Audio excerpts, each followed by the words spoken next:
नमस्कार मंडळी, तर आज आपण पाहणार आहोत बदाम मिल्कशेक। जेव्हा आपण मार्केटमध्ये जाऊन घरी येतो किंवा बाहेर कामानिमित्त जाऊन घरी येतो तेव्हा काहीतरी थंड प्यावंसं वाटतं, तर असा मिल्कशेक आपण फ्रीजमध्ये करून ठेवायचा आणि आल्या आल्या प्यायला घ्यायचा। चला तर आपण बदाम मिल्कशेकला रेसिपीला सुरुवात करूया।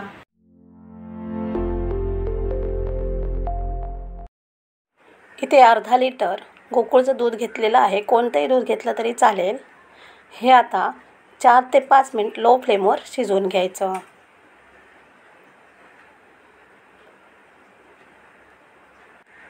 आता यामध्ये 4 ते 5 चमचे साखर घालायची आहे। साखर तुमच्या आवडीनुसार घालू शकता।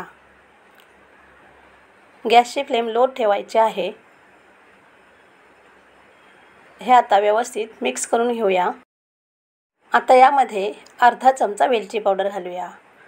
हे आता 2 मिनिटं ढवळून घेऊया। आता इथे कस्टर्ड पावडर 2 चमचे घेतलेला आहे। चांगली व्यवस्थित फेटून घ्यायचे आहे। गुठळ्या राहता कामा नये। हे आता त्यामध्ये ॲड करूया।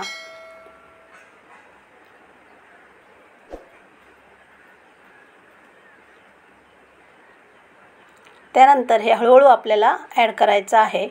गुठळ्या राहता कामा नये अजिबात, आणि 4 ते 5 मिनिटं कंटिन्यू ढवळत राहायचं आहे।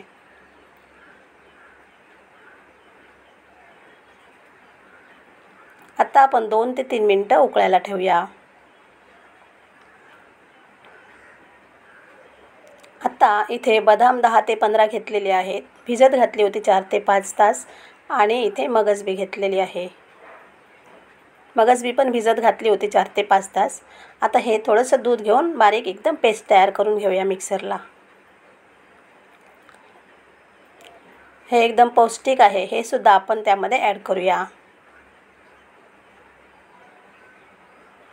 आता व्यवस्थित मिक्स करून घेऊया आणि 2 ते 3 मिनिटं लो फ्लेमवर शिजत ठेवूया। बदाम मिल्कशेक आपला होत आलेला आहे। आता आपण गॅस बंद करूया आणि हे व्यवस्थित थंड करत ठेवूया। आधी टोपामध्ये साधारण थंड करून घेऊया, नंतर एका बाउलमध्ये ओतूया। हे थंड झाल्यावर फ्रीजमध्ये 1 ते 2 तास ठेवून बाहेर काढूया। आता हे आपण एका ग्लासमध्ये घेऊया। मग अतिशय पौष्टिक मिल्कशेक आपला तयार आहे। एकदा नक्की करून पहा, खूप आवडेल तुम्हाला। आणि कसं झालं ते कमेंटमध्ये सांगायला विसरू नका। वरून 7 ते 8 केशरच्या काड्या घालूया, त्यामुळे टेस्ट खूप छान लागते। आणि ड्रायफ्रूट्स, आपला बदाम मिल्कशेक तयार आहे।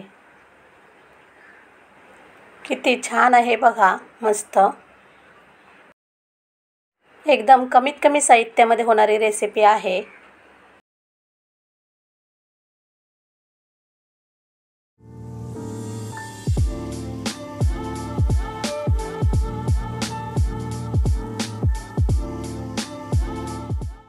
मग मंडळी, हा बदाम मिल्कशेक एकदा नक्की करा तुमच्या मुलांना, आणि तुम्हाला खूप आवडेल।